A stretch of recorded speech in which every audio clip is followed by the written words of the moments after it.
Muy buenos días a todos y a todas. En primer lugar, quiero agradecer al comité organizador del Segundo Congreso Internacional de Territorios de la Memoria y especialmente a Asunción Esteban la inclusión de la realidad LGBTI dentro de los temas a tratar en el Congreso. Como sabéis, esta primera mesa redonda del día de hoy se titula La memoria LGBTI. Como muy bien dijo Asun en la presentación de este congreso, el pasado martes se ha incorporado la diversidad entre los muchos temas a tratar relacionados con la lucha y las resistencias feministas y la memoria democrática. La recuperación de la memoria democrática de nuestro país ha sido el gran olvido de la investigación hasta hace no mucho tiempo. Y, por suerte, ahora hay numerosos estudios, trabajos o congresos como este en los que se aborda. Se actúa no solo en los archivos, sino sobre el terreno para recuperar la dignidad de todas las personas asesinadas, represaliadas, perseguidas.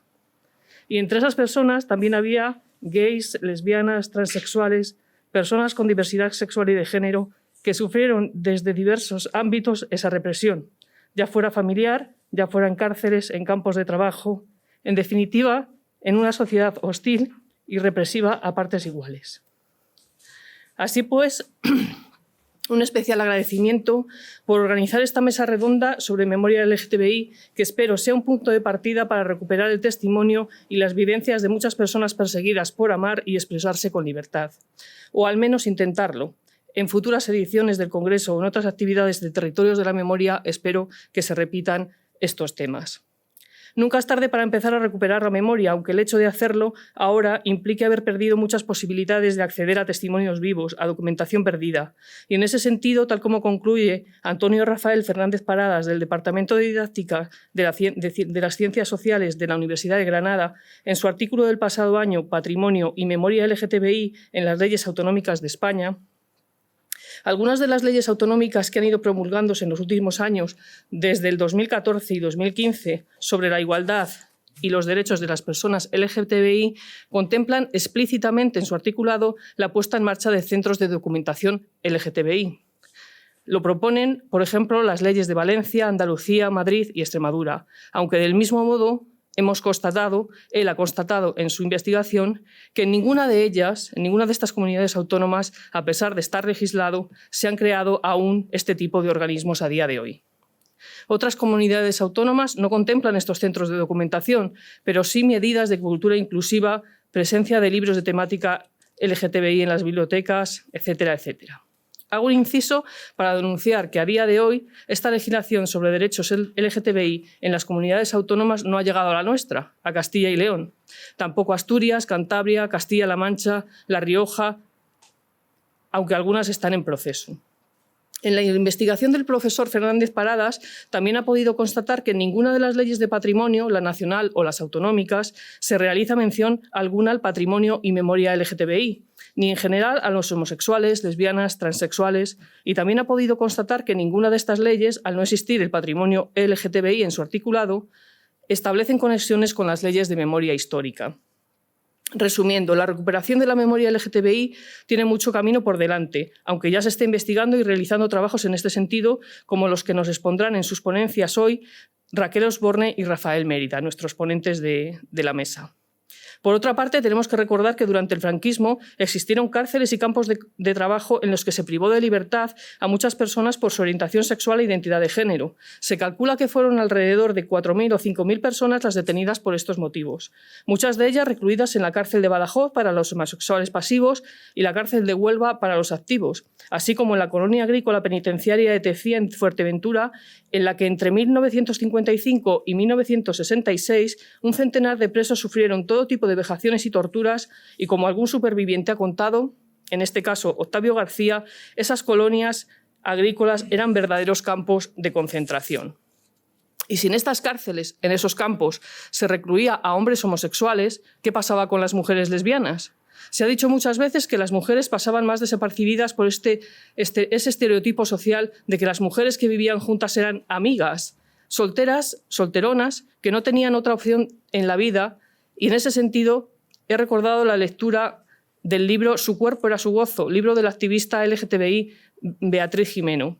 Este libro narra la vida de una pareja de lesbianas durante el franquismo basada en una noticia del diario El País de 2001, que daba cuenta de una sentencia judicial que condenaba a una mujer que había quitado la vida a su compañera sentimental a petición de esta. Pero esa condena no fue por asesinato, sino por auxilio o suicidio. Todo ello tras haber manifestado la fallecida su deseo de morir tras años de sufrimiento psiquiátrico, derivado del hecho de haber estado ingresada en el psiquiátrico de San Onofre y haber sido tratada con descargas eléctricas por ser lesbiana.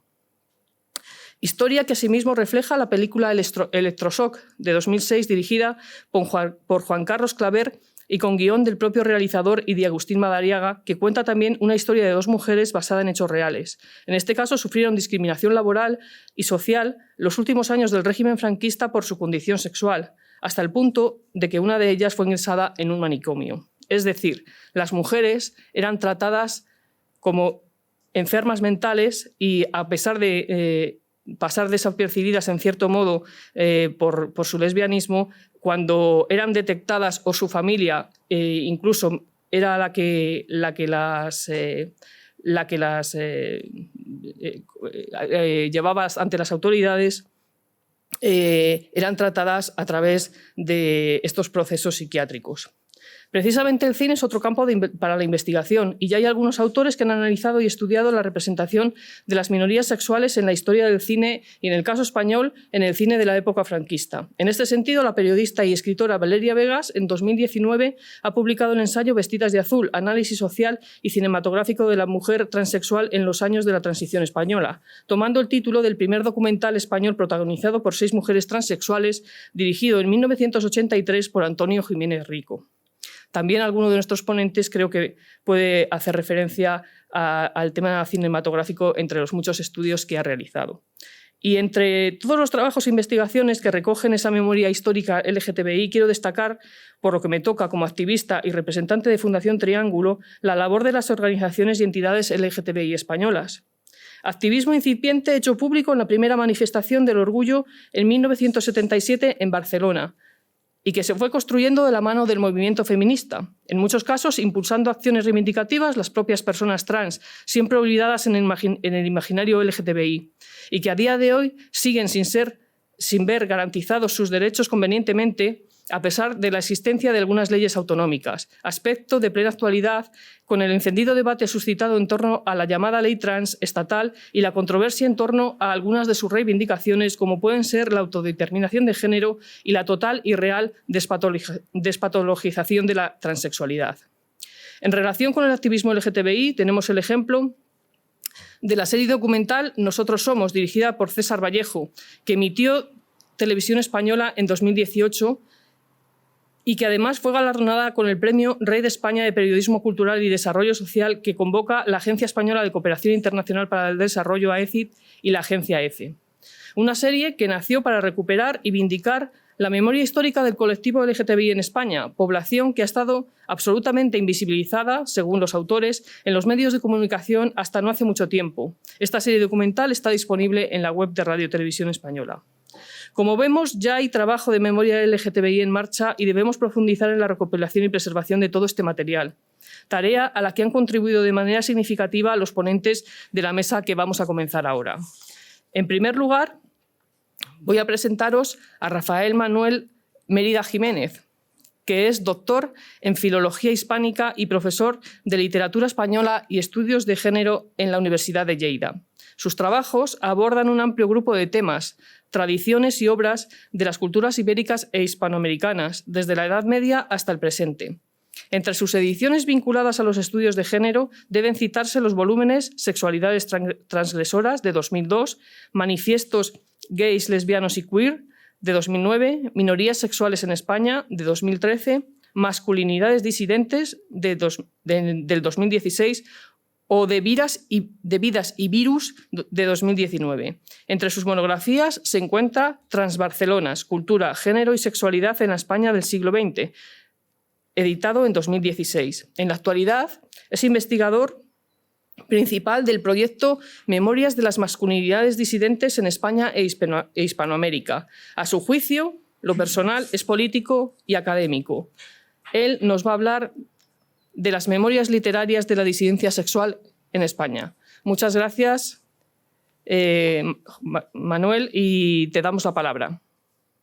Yo estoy en esta mesa para hablar de esa memoria LGBTI y quisiera compartir con vosotros un documento, espero que se vea bien, en torno a las memorias literarias de la disidencia sexual en España. Cuando brindé mi título a la profesora Esteban, sabía que iba a ser imposible hablar en tan poco margen de tiempo de un tema tan amplio. Aún así, me pareció que era la manera de seguir adelante en la programación del Congreso.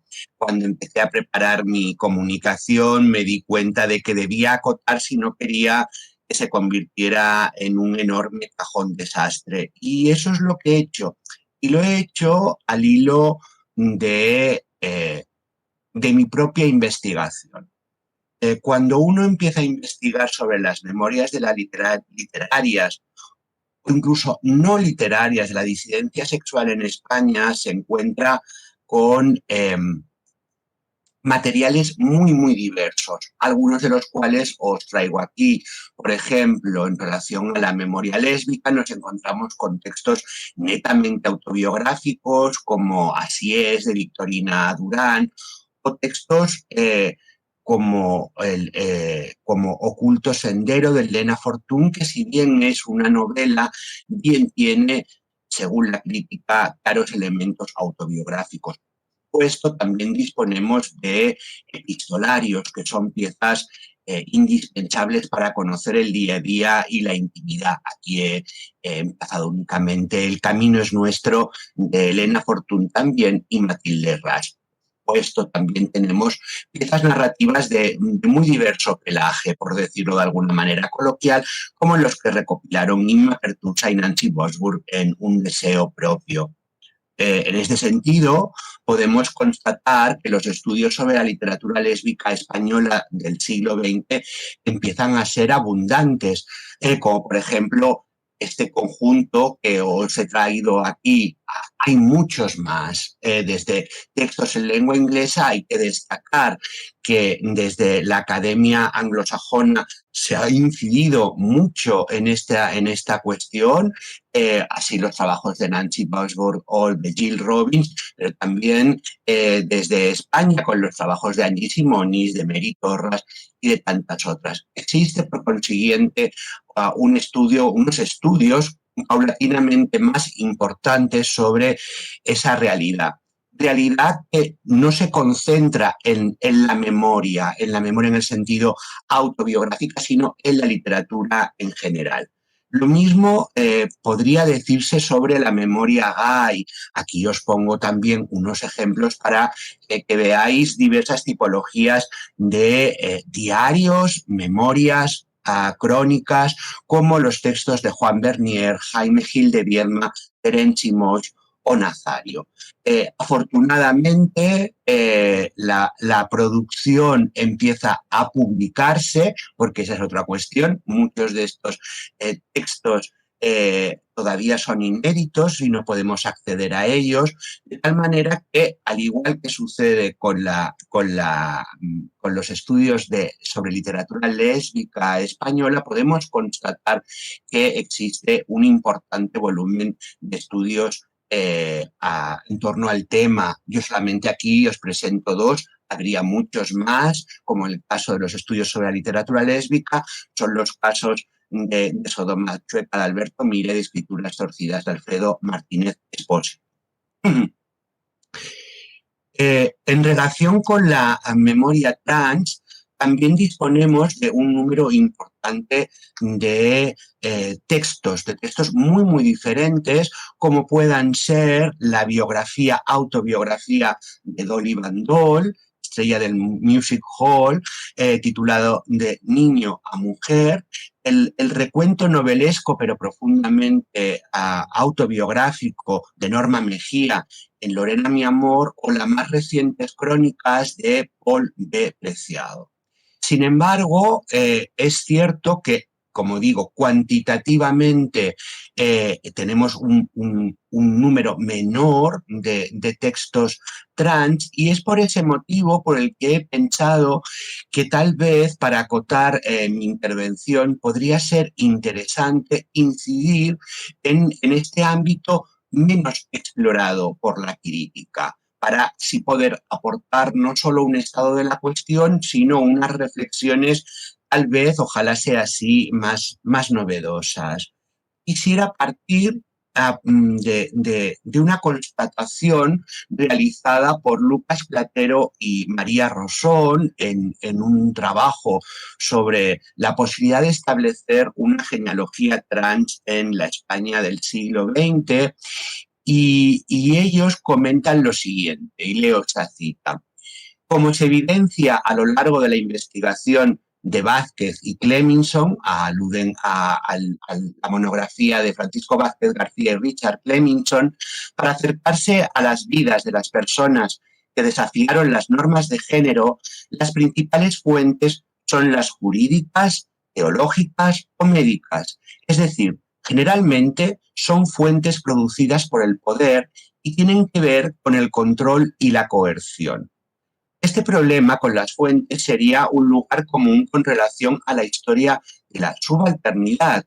De ahí que las reflexiones de Fars en la fracción del archivo también nos resultan muy relevantes para poder pensar en las genealogías trans. En su intento de desentrañar la historia de los parias del siglo XVIII, constata su huella a duras penas proyectada en las estructuras de control-poder, los archivos judiciales que recogían sus procesos penales. Pero en esa estructura coercitiva, Fars también es capaz de detectar fracturas, pues estos textos también pueden desvelar la singularidad de una experiencia o de un accidente. Y en ese desvelamiento, en ocasiones, se expone y reproduce el habla de los otros, que, inmiscuidos en las relaciones de poder, pueden hacerse visibles a pesar que ese sistema, que es el archivo, está pensado para reproducir las estructuras de control y los discursos del poder. Esta reflexión de Platero y Rosón me resulta especialmente estimulante, esas grietas, esos testimonios indirectos que permiten obtener informaciones a veces muy dispersas, a veces realmente marginales, y no solo por marginadas, de lo que pudieran ser las vidas trans en la España del siglo XX. Es por eso que me gustaría compartir con vosotros una modalidad de memoria transliteraria indirecta. Es decir, memoria porque recuperamos la existencia de esas personas, en concreto de mujeres trans. Es literaria porque nos encontramos ante textos de producción de factura literaria muy diferentes, como veremos, y evidentemente están filtrados por esos géneros literarios y también por los marcos cronológicos y autoriales. Y lo voy a hacer de la mano de 4 autoras españolas muy diferentes, de diversas generaciones, y que escriben sus obras en momentos también, como veremos, muy diferentes de la historia española contemporánea. Refiero a Luisa Carnés, a Gloria Fuertes, a Carmen Laforet y a Montserrat Roig. El primer texto que quiero traerles es un fragmento de Tea Rooms, Mujeres Obreras, de Luisa Carnés. Un texto publicado en plena Segunda República Española, una novela que afortunadamente ha conocido una renovada difusión a partir de su publicación hace muy pocos años. Hasta hace 5 años Luisa Carnés era una gran desconocida no solo para el gran público, sino además para muchos filólogos y filólogas españoles. El fragmento que les quiero traer es un fragmento realmente muy en el margen de la trama, pero que me parece de enorme interés para constatar una existencia y una experiencia. Dice así la narradora de Tea Rooms. Una persona avanza hacia el mostrador de la pastelería. Viste un atavío liviano de suaves sedas, estampadas de anchos crisantemos amarillos y azules. Sus pies demasiado grandes. El ser que acaba de romper con su presencia la inmovilidad expresa del ambiente, en el cual la curiosidad hace distender los cuellos hasta el dolor, alarga unos dedos descarnados y rojos, como de sirvienta endomingada, y toma un pastel bañado con huevo y con una encarnada cereza en su centro. Lo engulle lentamente, mirando a través de los cristales hacia el exterior, donde comienzan a evolucionar los verdes y blancos eléctricos del cinema de enfrente. No se sabe cuándo, probablemente inmediatas a la aparición del extraño ser, han aparecido en el vano de la puerta de la calle varias cabezas greñudas y numerosos ojos sin color. Y de pronto, una voz chillona grita: «¡Es un hombre!». Aquel ser permanece inmutable, masticando su pastel. Solo las aletas de su fina nariz sufren un leve temblor. Se trata de una escena que apenas ocupa 2 páginas en la novela y que resulta de enorme interés, como por ejemplo ha estudiado Lucía Hellín Mistal en este artículo que tienen aquí y en donde se destaca la originalidad de la presencia de ese personaje trans que circula por la novela. Es original por la época en que eso se produce, es original también porque nos encontramos con una autoría femenina, pero es interesante ese intento, esa voluntad de Carnés de sacar de la marginalidad a la mujer trans madrileña que aparece en Tea Room, Mujeres Obreras. Esa persona, y leo la cita, es descrita con detalle, subrayando aquellos aspectos que salen de los moldes decretados. Pero hace algo tan normal como pedir un pastel que se come en el establecimiento, mientras los curiosos, como he leído, se agolpan en la puerta y gritan hasta 2 veces la acusación: «Es un hombre». 2 pasteles más tarde, sale con rapidez y coge el primer taxi que cruza. Nos encontramos con una escena huidiza, pero una escena que puede ser muy relevante para construir ese archivo de la memoria trans indirecta al que estoy. Lo mismo sucede con el segundo ejemplo que les quiero traer aquí, que procede de una de las novelas más canónicas de la literatura española del siglo XX, con Nada, de Carmen Laforet. La escena es también huidiza. La escena es tan huidiza que muchas veces ni siquiera se ha prestado atención a lo que significa, a lo que está representando Laforet por boca de Andrea, la protagonista de Nada. En su persecución, en la persecución de Andrea a su tío, afirma lo siguiente la protagonista y voz narrativa. Juan entró por la calle del Conde del Asalto, hormigueante de gente y de luz a aquella hora, y cuenta de que esto era el principio del barrio chino. El brillo del diablo de que me había hablado Angustias aparecía empobrecido y chillón, en una gran abundancia de carteles con retratos de bailarinas y bailadores. Parecían las puertas de los cabarets con atracciones barracas de feria. La música aturdía en oleadas agrias, saliendo de todas partes, mezclándose y desarmonizando. Pasando deprisa entre una ola humana que a veces me desesperaba porque me impedía ver a Juan, me llegó el recuerdo vivísimo de un carnaval que había visto cuando pequeña. La gente en verdad era grotesca. Un hombre pasó a mi lado con los ojos cargados de rímel bajo un sombrero ancho. Mejillas estaban sonrosadas. Todo el mundo me parecía disfrazado con mal gusto y me rozaba el ruido y el olor a vino. Ni siquiera estaba asustada como aquel día en que, encogida junto a la falda de mi madre, escuché las carcajadas y las ridículas contorsiones de las máscaras.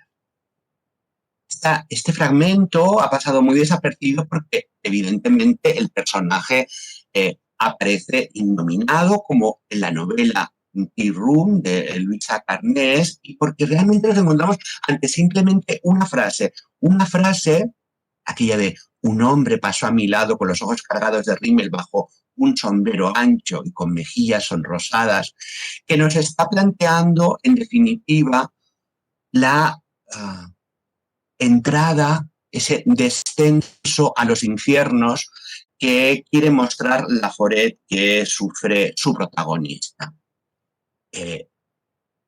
El barrio chino como barrio marginal, el barrio chino como región moral negativa, es esencial en este episodio. Evidentemente, también lo es el hecho de que la vista de Andrea se concentre en ese personaje, en un personaje grotesco, en una persona que está a caballo entre el hombre afeminado y la mujer trans. Estamos en la Barcelona de principios de los años 40, en donde las personas trans van a ser perseguidas, evidentemente, por todas las instituciones. Hay un cambio de paradigma muy claro. Ese personaje, en definitiva, como planteo en mi libro Transbarcelonas, es metáfora del desasosiego existencial que embarga a la protagonista y clímax de su aprendizaje vital.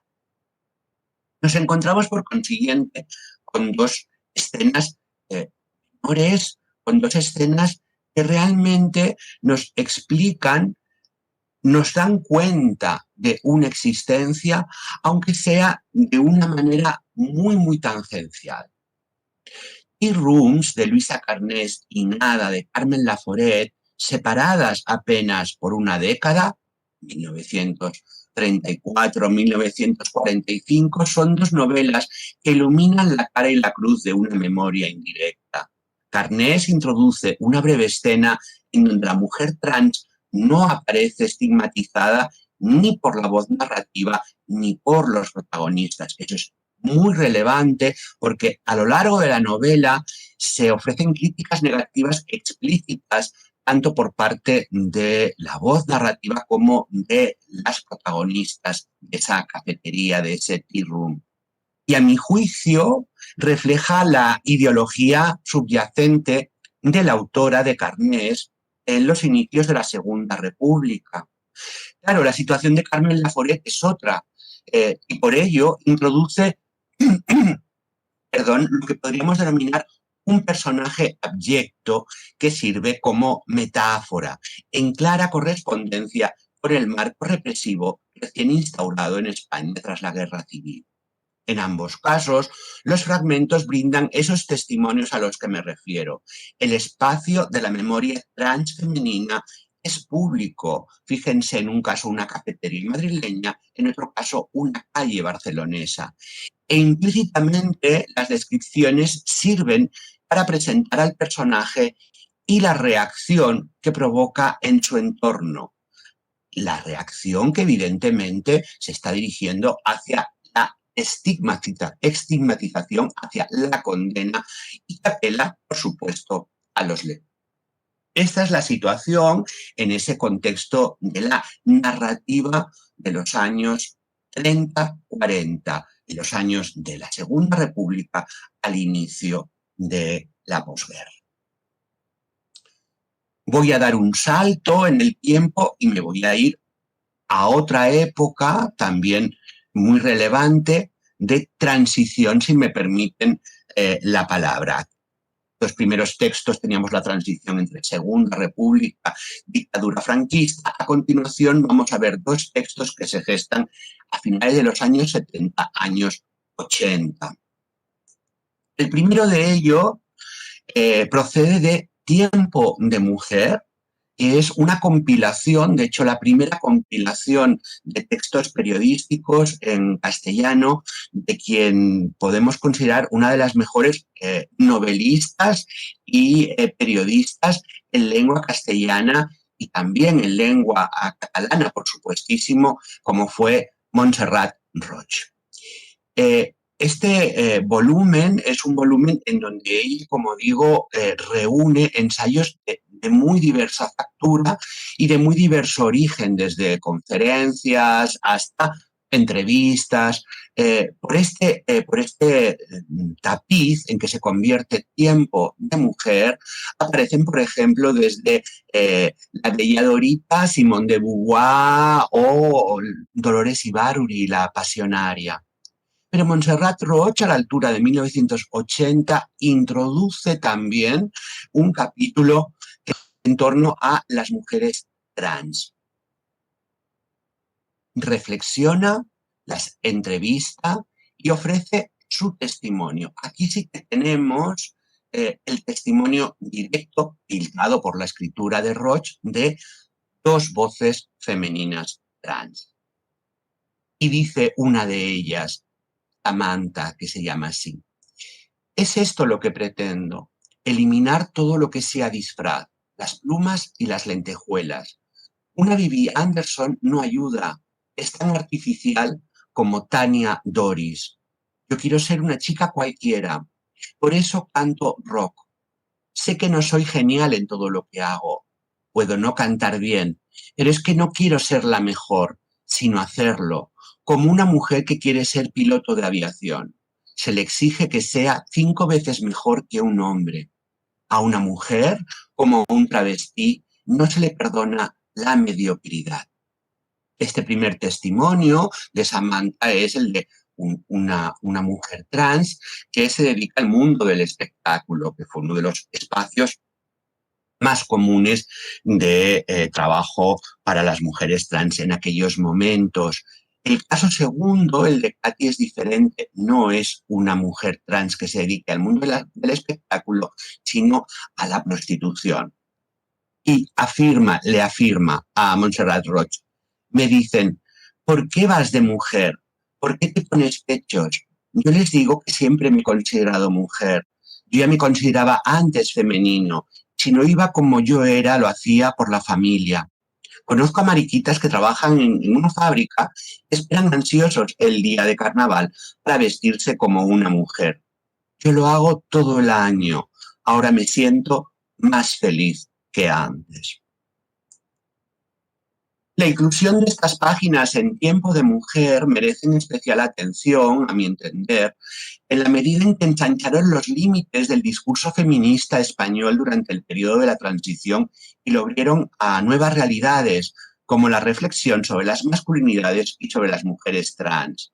Además, el retrato de Samantha y de Katy permitió a Montserrat Roig interpelarse gracias a una intersección de sexo, género, etnia, clase social.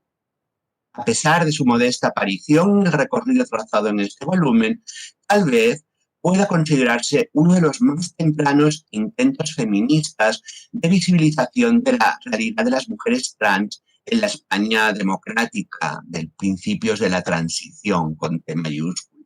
La mayoría de ellas forzadas a la marginación.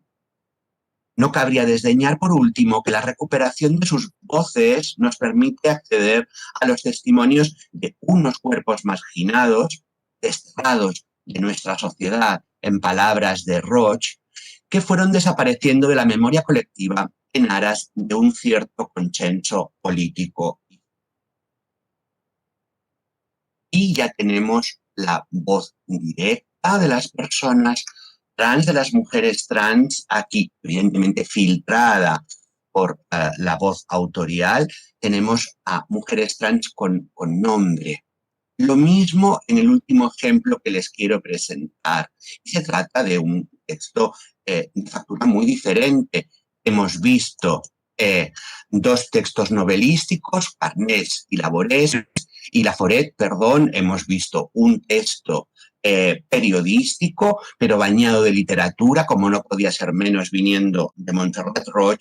Mi último ejemplo es un poema de Gloria Fuertes publicado en Mujer de verso en pecho. Un poema en donde también aparece una mujer trans y en donde también es nominada en el título, a Jenny.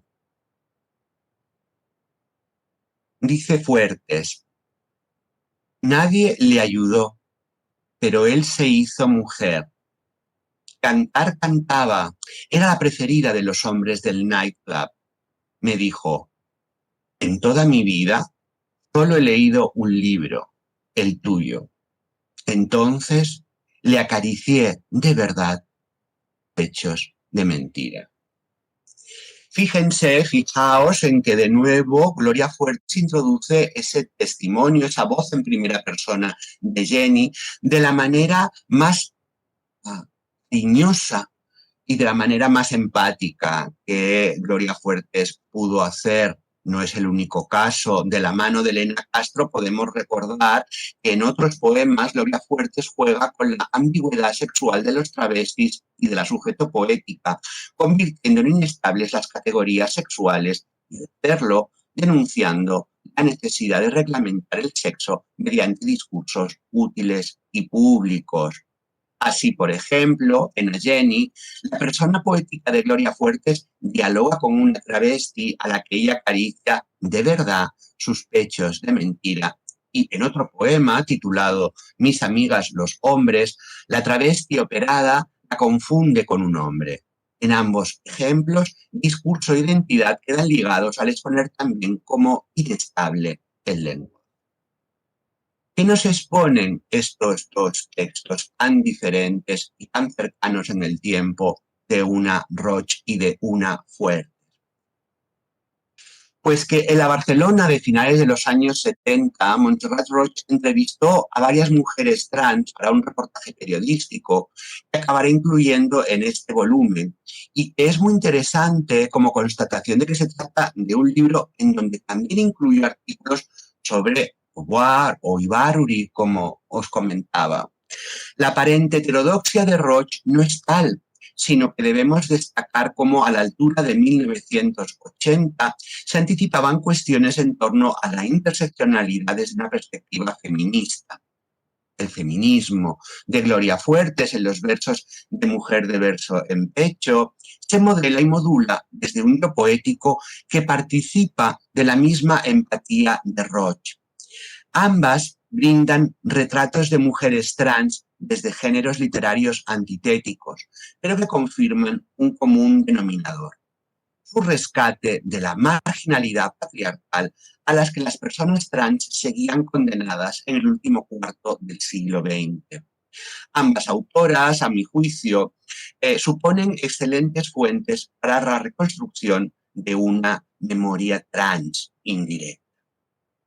No puede ser de otra manera, por consiguiente, que nos encontremos con textos en donde la memoria trans, de una manera implícita, de una manera explícita, de una manera más literaturizada o menos literaturizada, nos permiten componer un mosaico muy marginado normalmente por la crítica literaria, un mosaico que, a falta de tantos otros testimonios de las verdaderas protagonistas o de los verdaderos protagonistas, nos pueden servir para reconstruir un rompecabezas que nos permita hacer un ejercicio de recuperación de una memoria que es tan indispensable, como muy bien ha señalado Yolanda al inicio de esta sesión. De manera que yo debo agradecer a Luisa Carnés, a Carmen Laforet, a Gloria Fuertes o a Montserrat Roig que empatizaran con esa realidad y que la mostraran, a veces para bien, a veces para mal, pero para estas alturas del siglo XXI suponen jalones de indudable importancia para esa reconstrucción de una memoria olvidada. Muchas gracias a ellas y muchas gracias a todos ustedes. Buenos días.